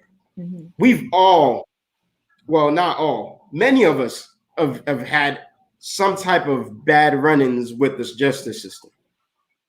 Like, God forbid if something happens, I just shared a story with you, you know, about how I was locked up once or twice in my life, right? Mm-hmm. There weren't nothing crazy or serious, but if something was to happen and I got pulled over tomorrow, I'm pretty sure somebody gonna pull that up. Yeah. Saying like, oh, it's not his first run-in, you know, he's been found guilty for this, you know. They'll find something. Right. They will research and find something just because they want to paint you a problem. They want to paint the fact that you have the potential of doing what they're claiming. Right. Making us out to be animals. Sometimes that's how they view us. That's all they see in us. Mm-hmm. That's why one of my poetry friends had a line that talk about just look at us perform, something like that. He was talking about how we all want to be rappers. It said, look at us perform. Look how we jumping around like some animals on stages. Look how we jumping around like. Look how we're jumping around on stages like some animals on cages. Like, you know, pretty much he was doing the whole, like, saying like that's how they see us.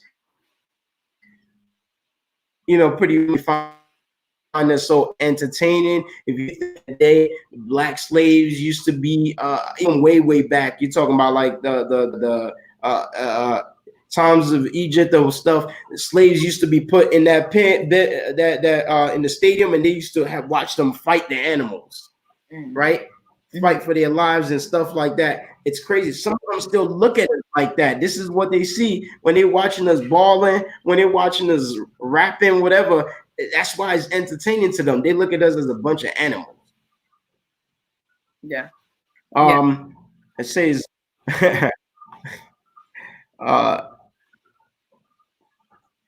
why dig so deep in the past? What? No, I said, where were we? I'm sorry. Yeah, why dig so deep in the past, but don't ever talk about our efforts or strides to get better? Instead, they bring to light our wrongs and broadcast our failures.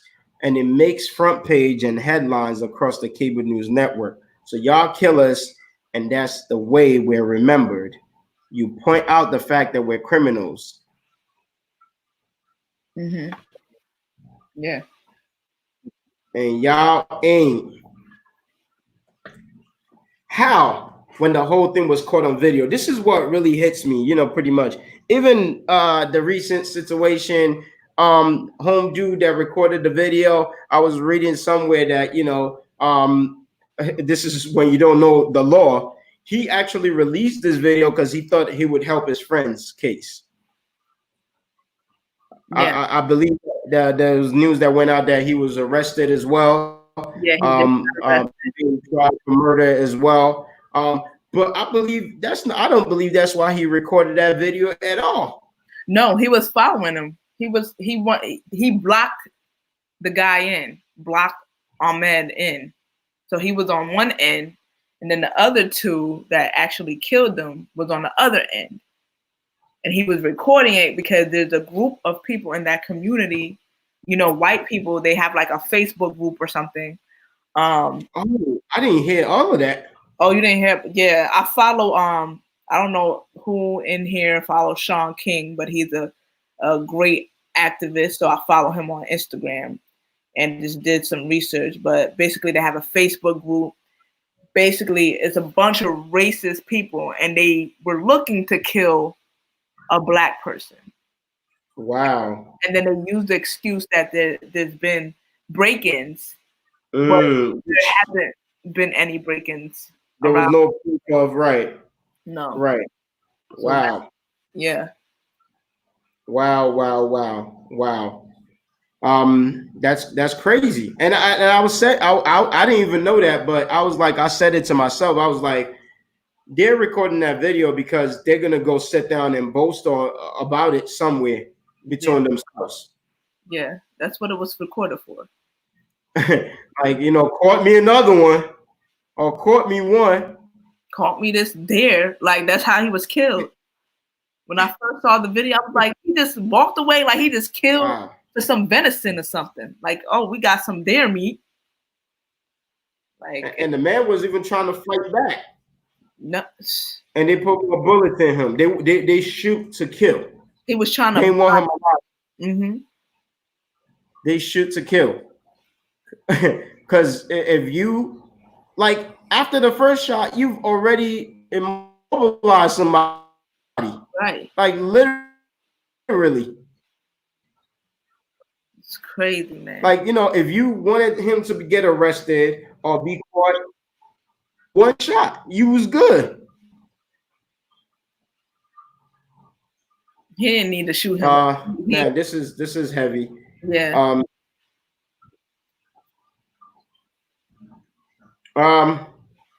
It says how when the whole thing was caught on video. Don't act like y'all saints now. Where's the justice when my people are being brutally murdered? What is the verdict? Paid leave, a few months of community service. The problem is when there is black on black crime, there is justice.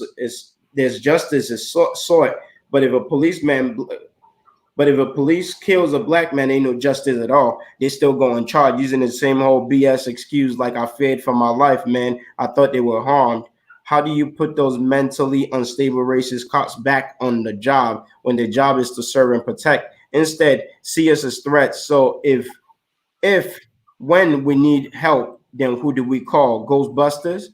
Their badge needs to be turned in and uniforms hung up like we do when telling marketers dial from an unknown number. And I think, what it is that's part of us talking about the importance of rewriting certain things in this Constitution. Like, it wasn't written for us. I think they need to be more tough on people. I think, pretty much they need to be more tough on people in terms of the fact that we need to, be careful what you do out there. Number one, you went through rigid training on how to deal with people and how to deal with situations. And if it's found that you didn't follow through, there needs to be a proper like underlining repercussion that you're gonna face. Whether just like if doctors are to be caught with some through research with some type of malfunction or realize that they caused a man to lose their life or something like that, they could lose their license to practice. Right. And I feel like that same approach should be taken with police officers. Not to say that we want to scare people from becoming police officers, but there's just too many cases whereby, like you said, people just go back to being cops. They put them behind the desk for a little while, let the thing heat down until attention is somewhere else, and then put them slowly back on the street. Don't nobody know unless they do something else. Right. It's just crazy. It's crazy and it's tiring. It is. It's timely. It says, I could go on and on, but at the end of the day, if we truly want change, we can't stay bitter.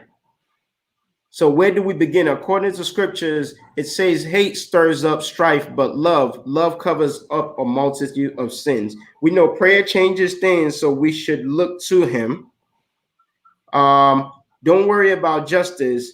They have their day coming. God said vengeance is his, and as long as their sin races and falls under the umbrella of hate. See, our job is to pray and let love be displayed. They can call us nigga because our skin differs. They can pull the trigger. I have a purpose and my mission won't be hindered. If God be for us, who can be against us? We serve a God that's bigger. Remember, as much as we hate to admit, cops are people too. We are all sinners who is in need of forgiveness. So today, I challenge you to do this.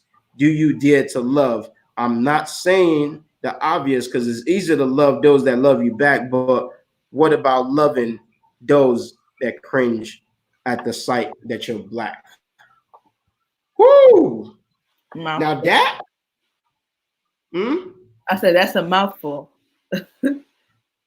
it's a mouthful, but the message that you're challenging us to love this people. How do we do that? Even as believers, like it's not. I don't even think for some of us is hatred. I think it's just the desire to see change. Right. The desire to see something else take place. I mean, I love the fact that you wrote it in that sense, because it is a challenge. It is something you're giving us something to think about. Do you dare to love? Because as a believer, I know the Bible challenges us to hate to love our enemies. Because it's easy to love those that are your friends. So give me an idea. What does that look like, if you know, to love these people? How do we exhibit love for this people that are determined to hate us? How do we display love for 45? Should we? Line itself was a conviction of my own. Like it challenged me. It challenges, not even challenged as in past. It challenges me all the time, because this whole thing, as we keep discussing in the poem, this keeps happening. Right. With so many amount of offenses to us, it's gonna make us angry. But how do we be angry and sin not? How do we do that? How do we come to a terms that you can be angry and still have love? How does that balance out? And how does it look when you're supposed to have justice, but at the same time love? Like a lot of people, I think, were mad that both of them, what's his last name? The young man that got shot in his home. But his first name is Botham. I forgot his last name. But they were mad that his brother turned around and forgave his killer. Oh, okay, I remember that. Yeah, which gave her lesser years, I guess, because of the judge found compassion on her. And a lot of people were mad about that. Like, no, like, why give her those amount of years? And actually, that was like the first time that somebody got time when it came to stuff. But they were mad at the amount of time that she got because of the compassion the judge showed towards her, because the judge was a believer herself. That's a tough one. Like, I understand the anger behind it, and then I understand the forgiveness behind it as well. So what your challenge, what this poem or the ending of this poem is challenging us as a people is that I like the idea. I don't know how to put it in practice, but I feel like we've tried fighting. We've tried hatred. We've tried anger.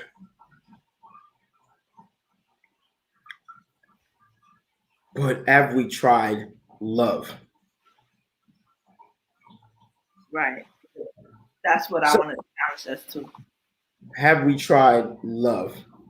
But the only question that I am lost at is, what does that look like? And love don't mean that you're stupid. It don't mean that you just accept nonsense. Just like, okay, we're gonna love them. Let's just don't continue. It doesn't mean that you don't stand and fight. Okay, because when you love something, you definitely fight for it. All right. But one of the things that I would say is that till today, and I'm not always in agreement. Sometimes I skip the amens, but my church is one that prays for our current situation in the White House. Okay. And I guess they're showing us an example that, because the Bible talk about praying for our leaders. You know, they're showing us the example of how to love.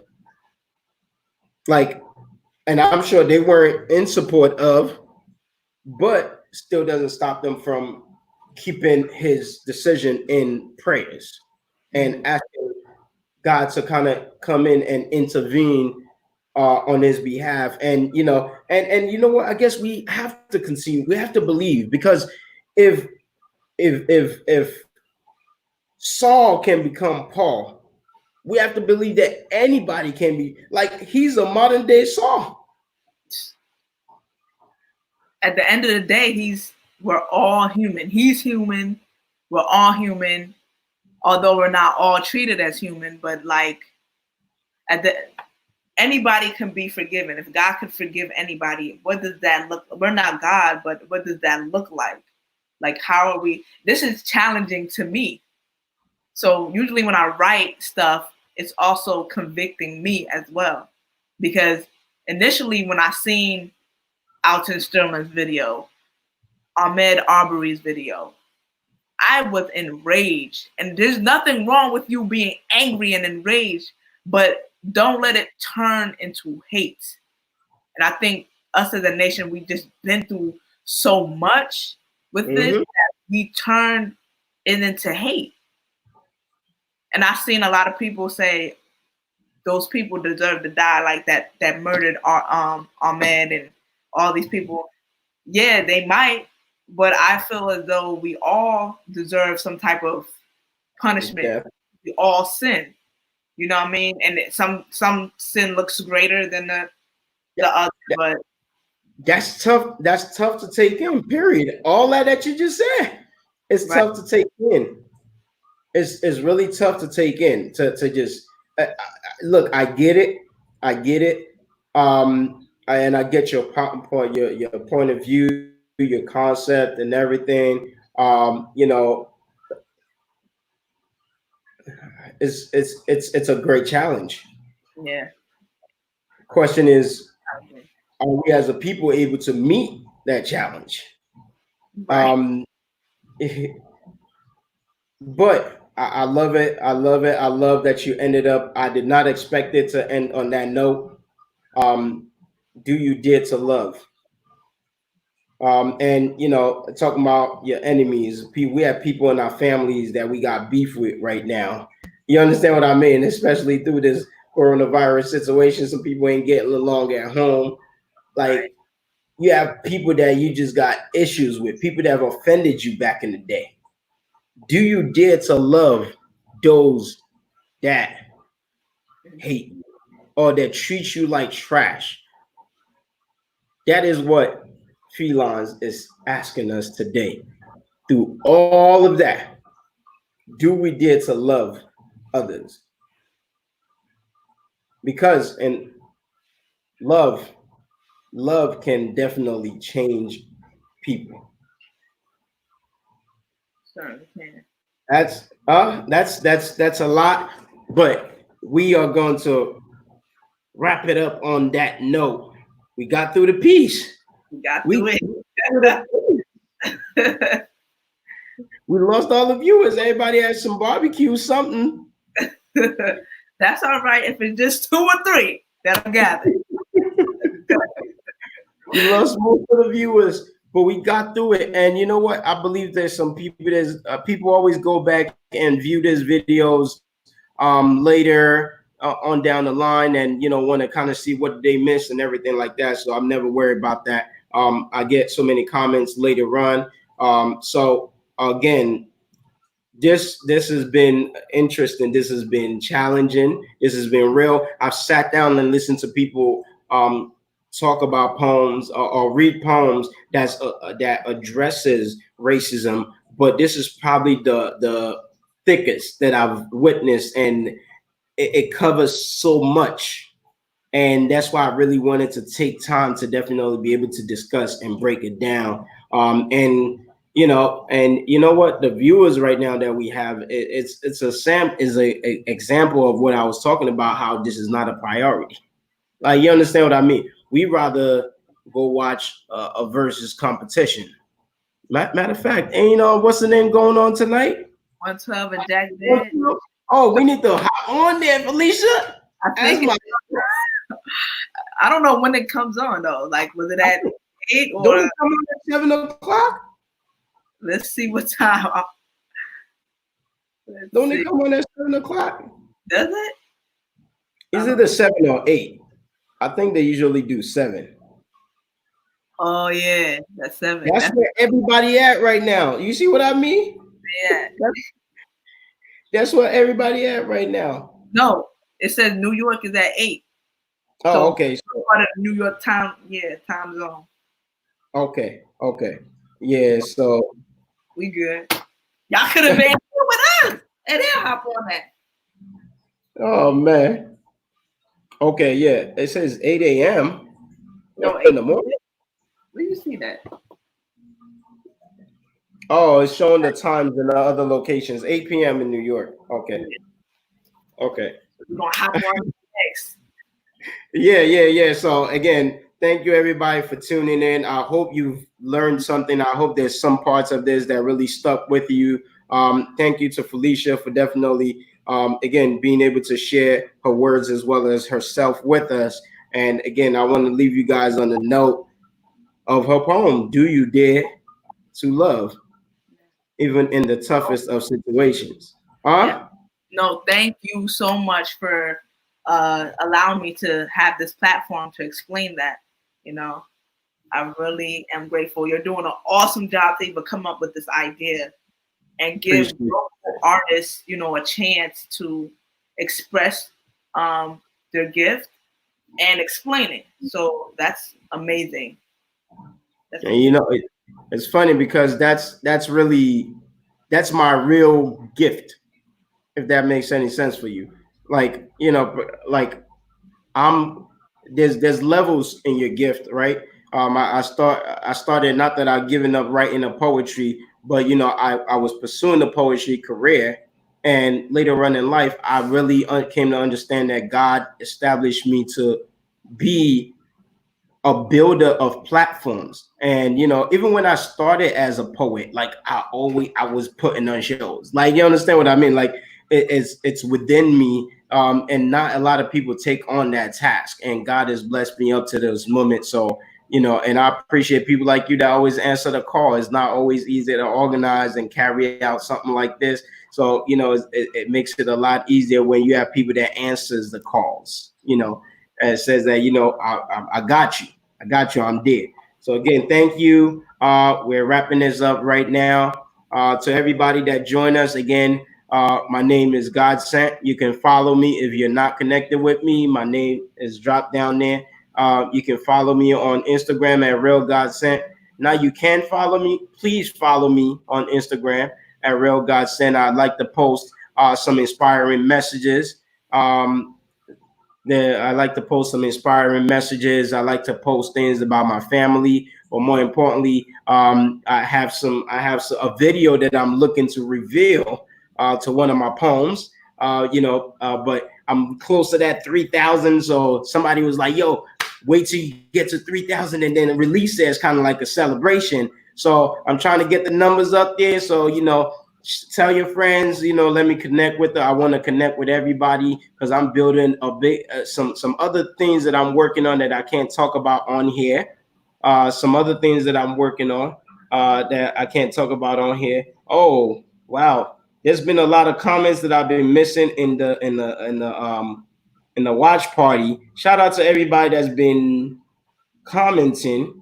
So even Evan, Voices of Change, Aaron Pearson, AP. What up, AP? Bars. I like to read people's comments, and I totally forgot about the comments.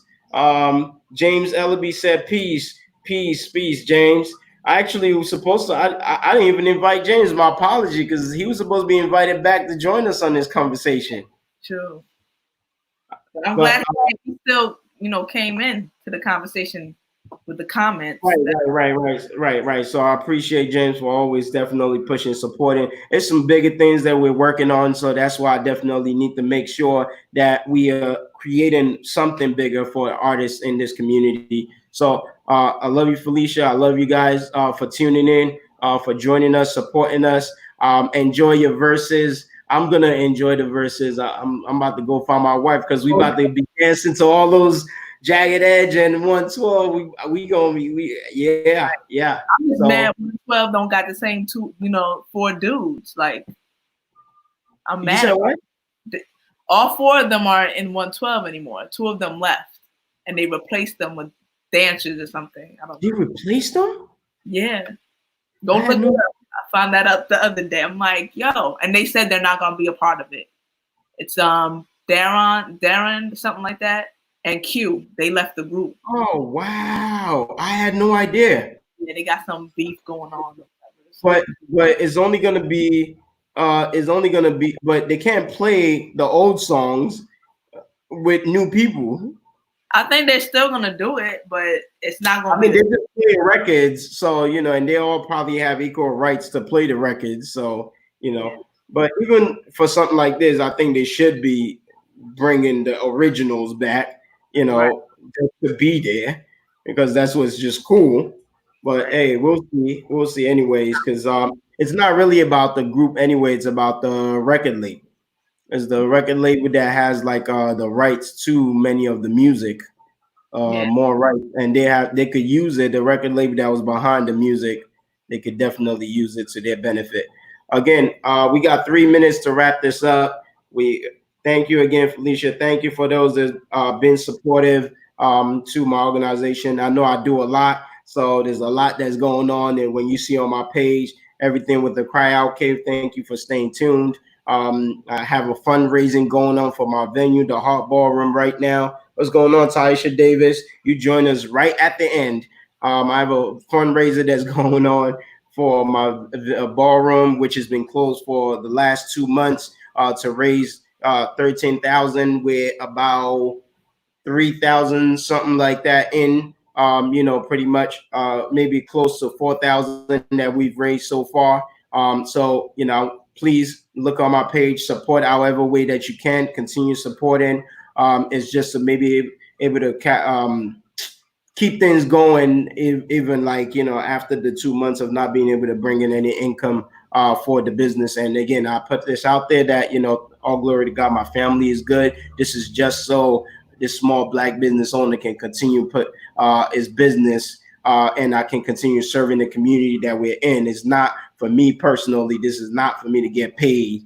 Pretty much we're good. Thanks to God. I just want to make sure that we have something in the community that belongs to us. I mean, I just had a meeting yesterday at the location for a new movement that's getting started within the Black community. And that's why we need places like that, because they needed somewhere to go. And I was able to provide that. And it's going to be a great movement that I can't talk about right now.